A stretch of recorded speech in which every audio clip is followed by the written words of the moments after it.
O FAM, Florianópolis Audiovisual Mercosul, está na 29ª edição, com exibição de filmes de 11 países, além de oficinas e debates. Nossa conexão hoje é com o festival de cinema mais antigo de Santa Catarina e um dos maiores do Brasil, que movimenta Florianópolis durante uma semana.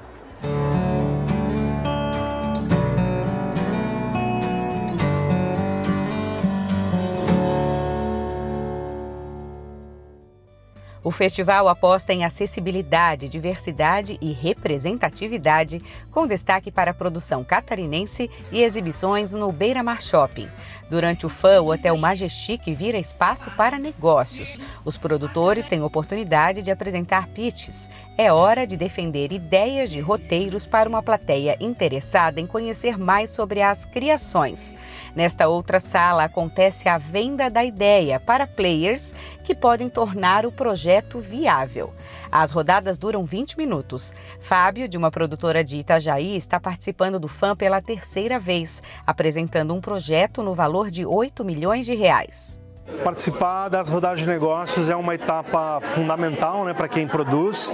Eu sou produtor executivo, então é onde você faz negócios para vender o seu projeto, né?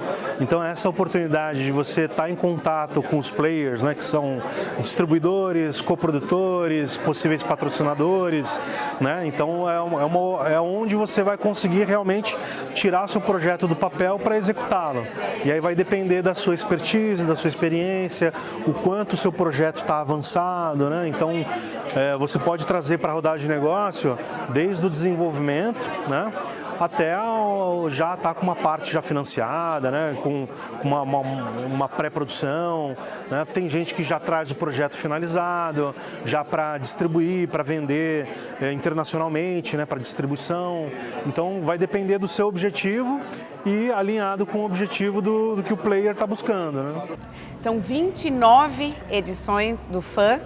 Toda uma logística, todo um planejamento que começa muito antes, né, Tiago? Conta pra gente um pouquinho aí desses bastidores. Vocês terminam uma edição, já devem começar outra.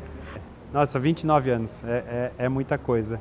A gente sempre pensando, a gente faz uma coisa, eu encontro uma pessoa numa edição, já fala, olha, vamos fazer isso na próxima, vamos planejar isso. A gente estava até na abertura do festival, conversando, porque o ano que vem são 30 anos. Então, assim, nossa, a gente já estava planejando, a gente faz um planejamento, posso dizer que sempre um ano antes.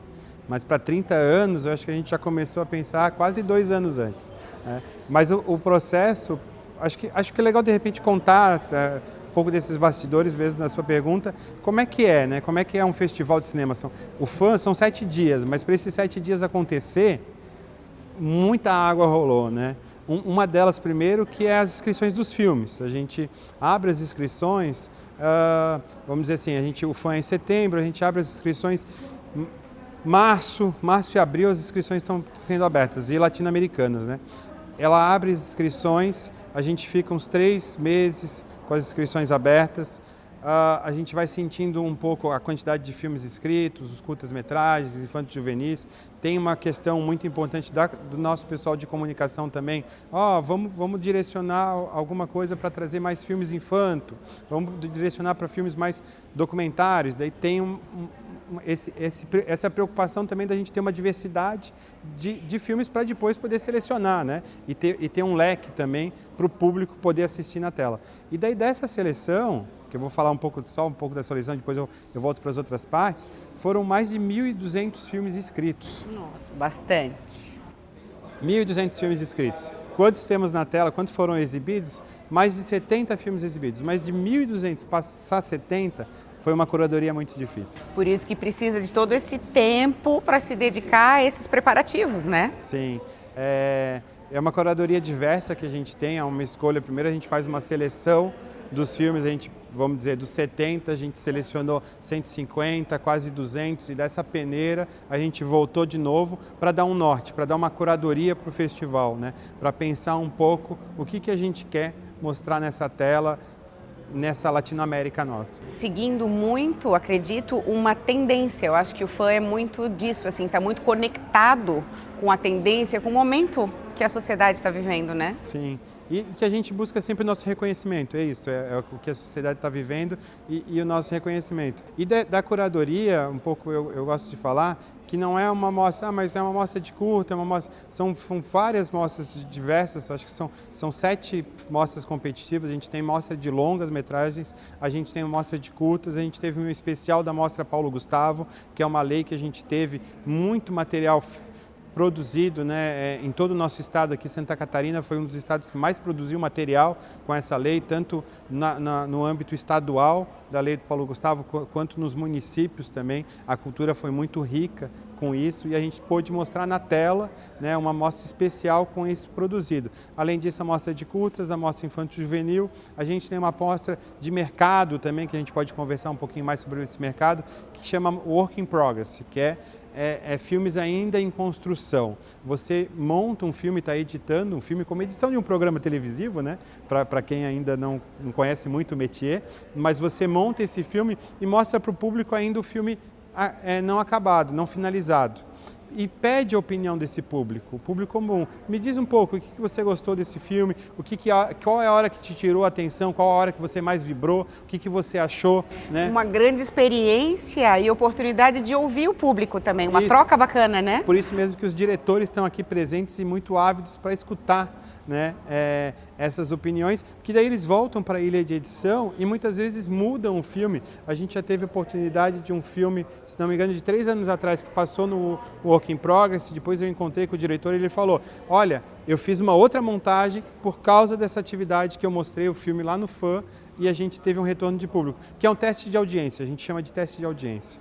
Que bacana. Vamos falar um pouquinho da formação de público, formação de plateia, que é um dos pilares aqui do FAM, né? Claro, são 29 anos. O meu saudoso pai, o Antônio Celso, né, o idealizador do FAM, ele sempre falava da importância de formar público, de trazer essa cultura de assistir o cinema, de ir ao cinema, né? Eu lembro lá o FAM no SIC, que a gente lotava o Ademir Rosa com a criançada lá, depois a gente foi para a Universidade Federal também lotando, no Beira-Mar Shopping aqui também não é diferente, todos os dias a gente tem a mostra infanto-juvenil que a gente traz estudantes de escolas públicas para assistir. E muitas dessas crianças, esses jovens nunca tinham ido a uma sala de cinema.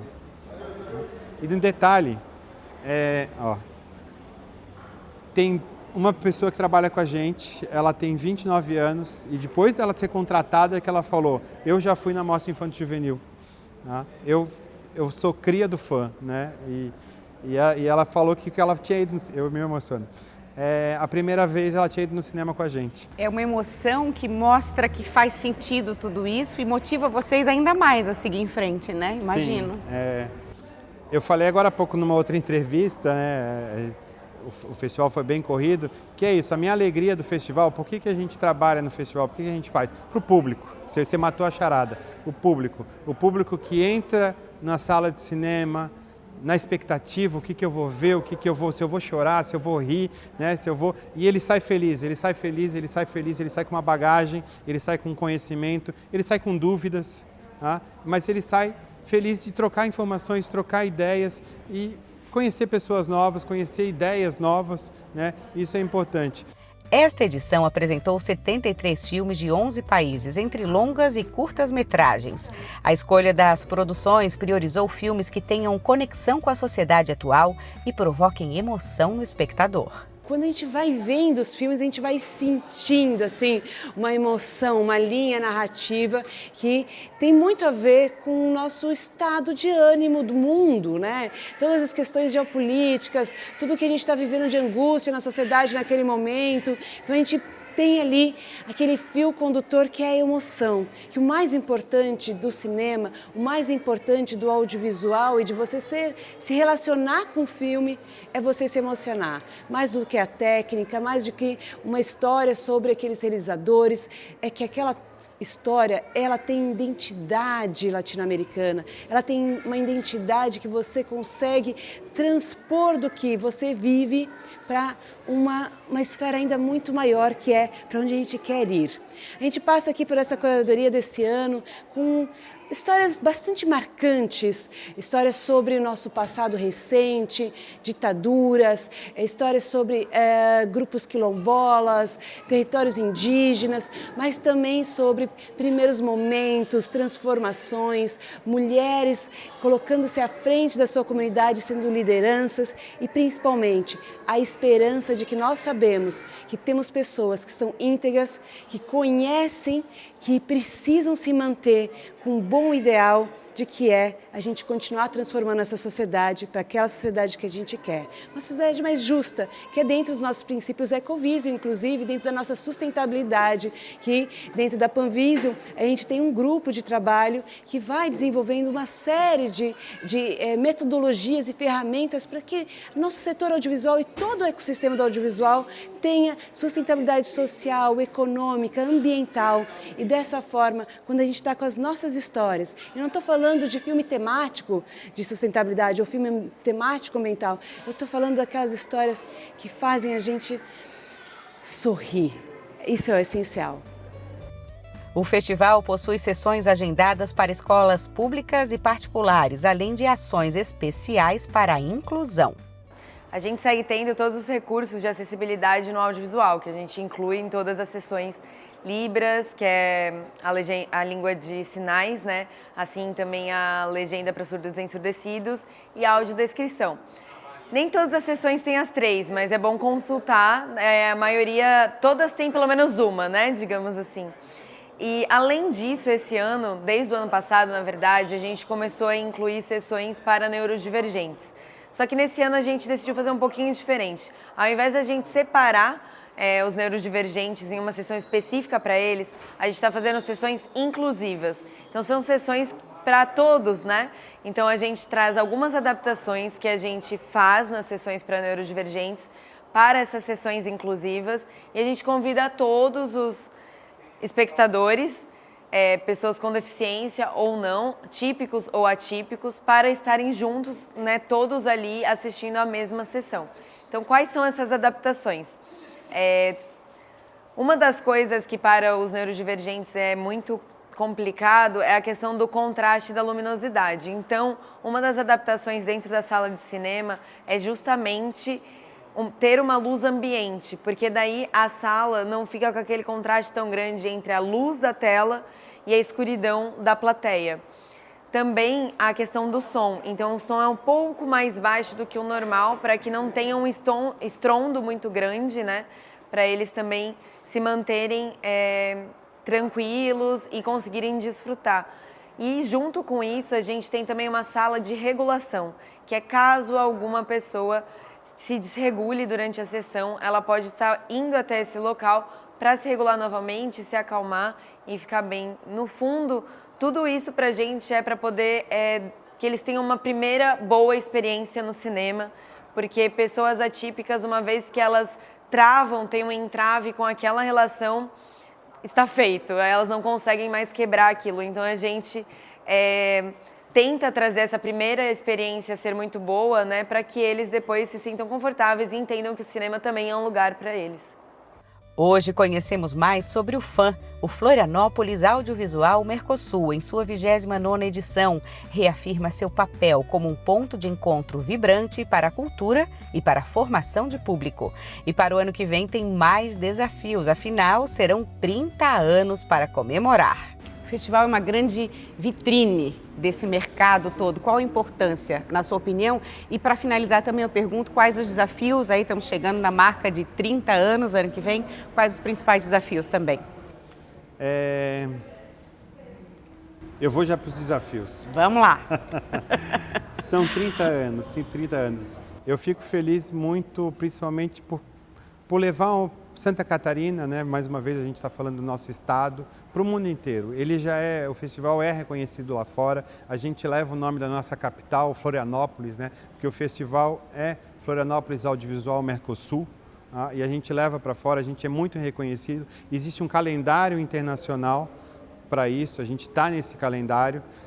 E são 30 anos, o que pensar, né? O que trazer? É muito louco porque a gente sempre traz uma novidade e principalmente vocês, jornalistas, sempre falam qual é a novidade, qual é a novidade? Eu não vou contar. Que venham uns 30 anos do FAM e ainda mais incentivo para a produção audiovisual em Santa Catarina e em toda a América do Sul.